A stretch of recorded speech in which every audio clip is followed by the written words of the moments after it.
I'm going to throw a hypothesis out there, but I want right. you to react because you've thought about this so much more. Here's my hypothesis. Not only do we see these cues, physical, verbal, whatever, and we assume what tribe you're in, as in, who are you? Are you, the blue tribe or the red tribe or the green tribe or the whatever tribe? We assume, we make assumptions about who you are.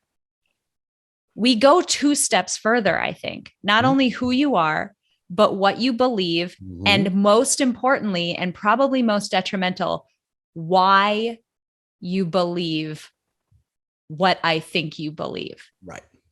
That is a great point. So many times, like I've done Monday Mindset Minute episodes where I've talked about the assumption of intent. And this goes back to your conversation about calling the RNC and the DNC and saying, hey, just real quick, is your intention to totally annihilate the other party? And they're like, no. And it's a good point, because very few times I would argue a very small percentage of people are actually sitting around thinking, you know what I really want to do? I really want to mess up this particular group of people. I really have hurtful, negative intentions. My goal is to go to the family reunion and hurt my niece. That's what I'm going to do. That's my goal. People, I don't believe, and maybe I'm naive and an optimist, but I don't believe that people have that negative intent. And sometimes when we assume you are of that tribe with this belief, and the reason for that is this malicious intent, we miss the point that they may very well have that belief, but the intent behind it might be something completely different than what we're assuming. Yeah. So yes, we do all sorts of mind reading, and we assume a whole belief package of the other side. And so we might go, okay, well, this person is a Democrat, and therefore they want to, not only are they pro-choice, but they actually want to kill babies. So what kind of person wants to kill babies? Well, only in a moral person, this person is evil. So we attach all sorts of moral values to people's political opinions. But here's kind of the deal, is our brains are not truth detectors. And believe it or not, our brains are not that good at moral reasoning.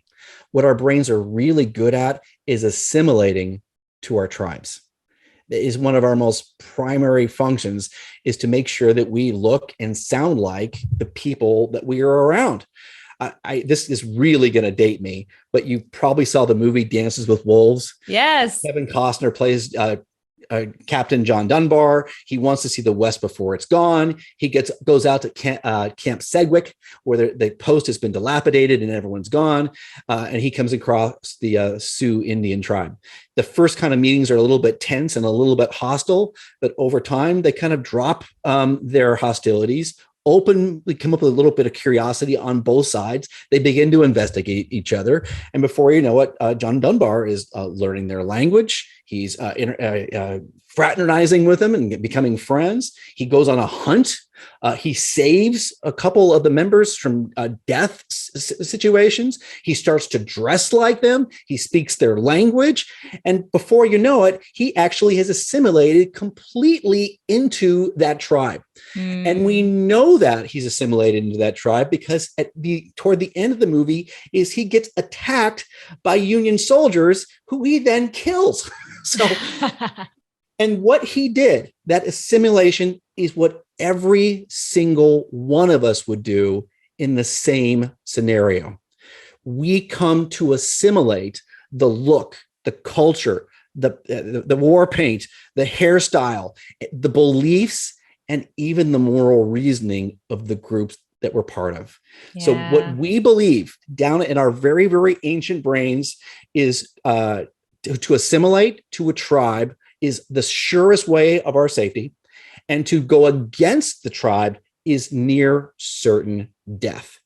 And so when we belong to a political or social structure that does things that are clearly immoral, I mean, we can look at the Nazi Party, so we're not looking at anything that's temporal right now. There are people who were Nazis, who were supportive of that regime, who knew what was happening, and they are actually good people. They were good people caught up in a system, but they couldn't go against it. So we're not terribly good about moral reasoning once we're part of a tribe. What we really want to do is assimilate, and that means support the group that we're in. So when we assume another group or people is immoral, the group might be immoral, but most likely the people are just assimilating, not doing a whole lot of moral reasoning. Amazing. That's so interesting. Okay, cool. Very interesting detour. So it would be great if we could avoid all political conversations. Mm-hmm. What if we can't? Or what if we decide, nope, today's the day. I'm talking about it. I'm going down in flames today. I'm doing it. Maybe we had a glass of wine. Maybe it's just really important to us. There could be any number of reasons or combination of them. We find ourselves in the conversation. How do we do this? Like, how do we do it? So I'll give you a couple of different approaches. And the first thing is to frame the conversation. And so April, if you brought up something political with me and I was going, okay, I'm a little bit wary about this, I might say the following. Hey, April, I'm glad to have this conversation with you. However, a couple of kind of my own ground rules. First of all, I love discussion and hate debate. People debate to figure out who is right, and people discuss to figure out what is right. So can we have a discussion rather than debate? And then the next thing I might say is, do me a favor. I'm glad to share with you my point of view, and I really want to hear your point of view, but do me a favor. Please don't try to change my mind. So is that okay if we don't try to argue to change each other's minds? And get those two things probably agreed to, and maybe one more.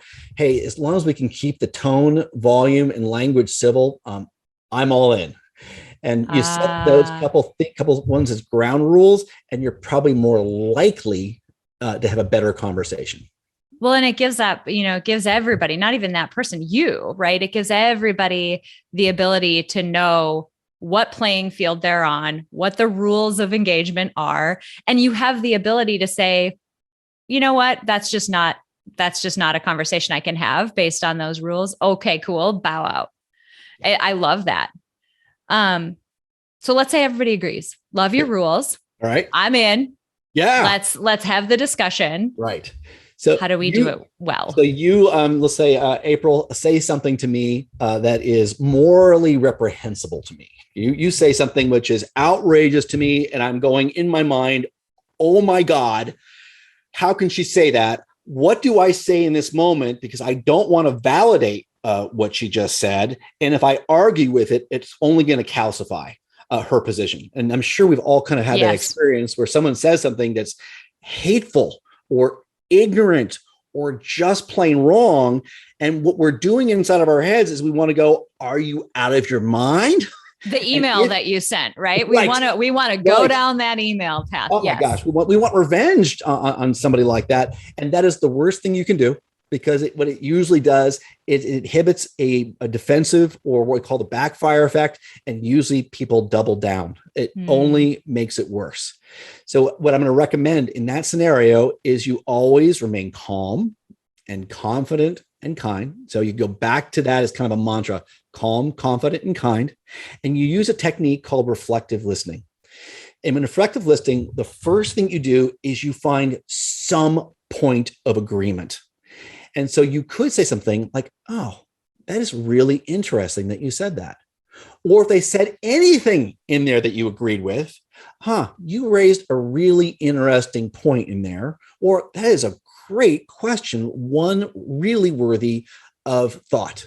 So they've said something morally reprehensible, but yet what you've done, rather than coming back and putting them more on the alert, you've just let the air out. So they just go, oh, okay, this person might be with me. So that way, the first thing that you do is to kind of de-escalate the tension of the conversation. Next, you will listen really with acceptance and empathy, and not with indifference or cold objectivity. So you kind of want to listen like you're really engaged, even though you may be inside your mind going angry. And then the next thing is you want to figure out why they feel that way, rather than arguing the point. What brought you to that point of view? How certain are you about that? And so having a discussion about who they are and why they value it is so much more constructive than it is about arguing whatever moral, social, political point that you disagree with. And so that's a much better technique for us to actually build some consensus and build a relationship rather than having it escalating and devolve into where it almost always does, which is in people screaming at each other about what idiots the other person is. If you are more committed to national unity than partisanship, please check out my book, The Second Civil War, A Citizen's Guide to Healing Our Fractured Nation. My book will challenge you to improve your relationships with friends and family. Click the link in the description below.